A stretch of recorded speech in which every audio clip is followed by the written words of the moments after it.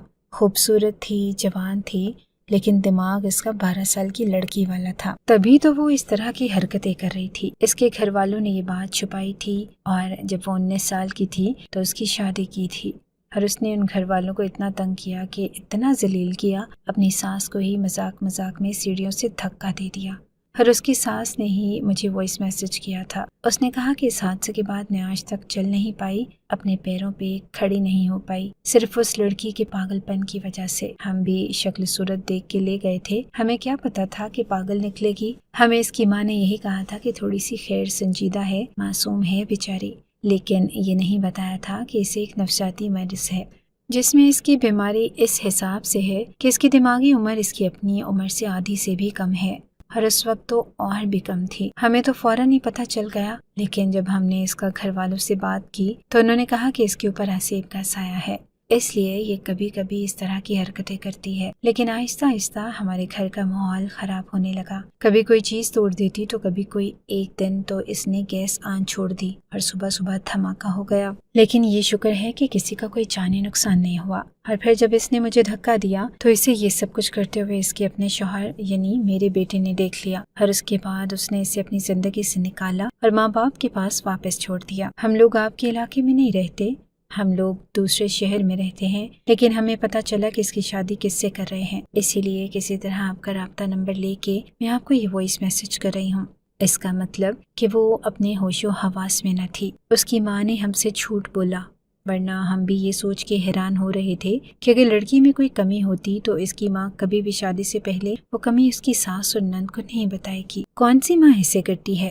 اگر لڑکی کو کھانا بنانا نہیں آتا تو ماں جھوٹ بول دیتی ہے اور کہتی ہے کہ نہیں اس کو کھانا بنانا آتا ہے، اور یہاں پر وہ خود کہہ رہی تھی کہ تھوڑی سی غیر سنجیدہ ہے، معصوم ہے، لاڈلی ہے، تاکہ وہ بعد میں یہ کہہ سکتی کہ ہماری بیٹی تو معصوم اور لاڈلی سی تھی۔ اصل میں ان کی بیٹی نفسیاتی مریضہ تھی اور پاگل تھی، اس کا دماغ بچوں والا تھا، اور میرے بھائی نے اس کے پاس ہتھیار رکھ دیا۔ ایک بچے کے پاس ہتھیار رکھتے ہیں تو وہ اس کے ساتھ کیا کرے گا؟ ظاہر ہے اس کے ساتھ چھیڑ چھاڑ کرے گا، اور اسی کا پتہ بھی نہیں ہوگا کہ اس کا رخ کس طرف کرنا ہے، اور اس کے بعد شاید وہ اس دنیا سے چلی گئی۔ لیکن اب یہ اتنی بڑی کہانی پولیس والوں کو اور اس کے گھر والوں کو کون سمجھاتا؟ جب ان کو یہ بات پتہ چلی تو ظاہر ہے ان کے لیے دکھ تو بہت بڑا تھا، لیکن انہوں نے سارا الزام ہم پہ ہی ڈال دیا۔ میرے بھائی کو پولیس پکڑ کے لے گئی، اور یہ ثابت کرنے میں ہمیں بہت وقت لگ گیا کہ دراصل وہ پاگل تھی، اور اس نے یہ سب کچھ ایک حادثے کے طور پہ کیا تھا، کیونکہ سب یہی کہہ رہے تھے کہ کمرے میں صرف دلہا گیا تھا اور یہ ہتھیار بھی دلہے کا تھا۔ اس نے خود ہی اپنی بیوی کی جان لی ہے اور شادی کی رات اس کو اس دنیا سے روانہ کیا۔ اب ہم لوگ بہت ہی زیادہ پریشان تھے۔ کرتے کراتے بات یہاں تک پہنچ گئی کہ میرے بھائی کو 1.5 سال جیل میں گزارنا پڑا۔ اس کے بعد ہم نے اپنا سب کچھ بیچ کے ایک بہت بڑے وکیل کو ہائر کیا، اور اس نے کسی طرح یہ بات نکلوائی، اور اس عورت کو بھی بلایا گیا جس نے ہمیں وائس میسج کیا تھا۔ پھر اس کی گواہی، اس کے بیٹے کی گواہی، اور اس کے پاس گلبانو کی ایک پرانی ویڈیو بھی تھی جس میں صاف نظر آ رہا تھا کہ وہ پاگل تھی۔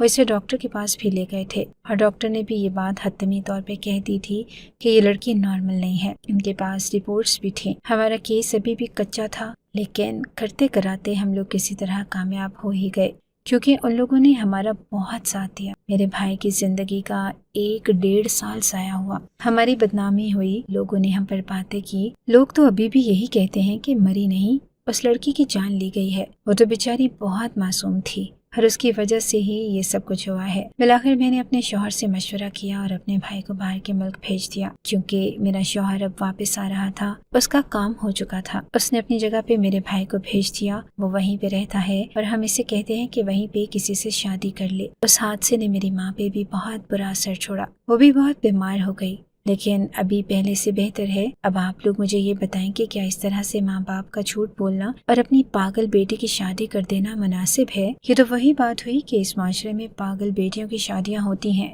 یہ کہہ کے کہ شادی ہو جائے گی تو ٹھیک ہو جائے گی، لیکن یہاں پہ تو لڑکی ہی پاگل نکلی۔ اگر شوہر کماتا ہو، پاگل ہو یا منموجی ٹائپ کا ہو،